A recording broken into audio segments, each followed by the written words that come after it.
ఖమ్మం జిల్లా నేలకొండపల్లి మండలం బైరవనిపల్లి గ్రామంలో తెలంగాణ భూభారతి భూమి హక్కుల చట్టం రెవెన్యూ సదస్సు కార్యక్రమంలో దరఖాస్తుల స్వీకరణ కార్యక్రమం నేలకొండపల్లి మండల తహసీల్దార్ వెంకటేశ్వరరావు మరియు రెవెన్యూ సిబ్బంది పాల్గొని స్వీకరించారు. ఈ కార్యక్రమంలో గ్రామ నాయకులు గోల శ్రీనివాసరావు, నూక నాగేశ్వరరావు, పోలంపల్లి నాగేశ్వరరావు, నాయకులు మరియు రైతులు పాల్గొన్నారు.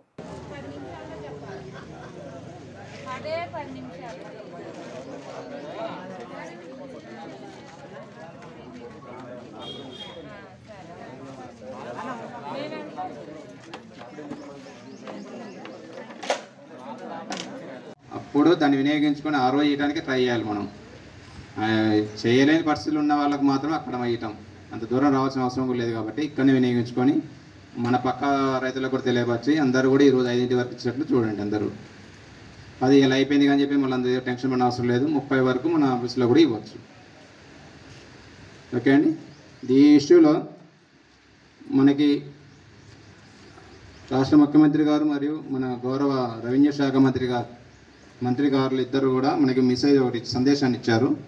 సందేశాన్ని చదువుతాను. దీంట్లో కూడా మీకు అర్థమైంది చట్టం యొక్క ఉద్దేశం ఏందని.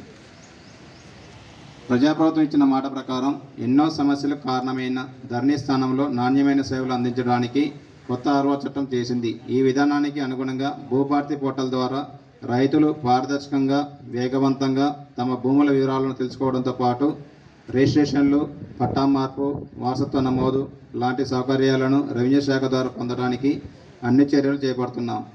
దీర్ఘకాల భూ సమస్యలకు శాశ్వత పరిష్కారంగా భూభారతి పనిచేస్తుందని రైతులందరికీ తెలియజేయడానికి సంతోషిస్తున్నాను.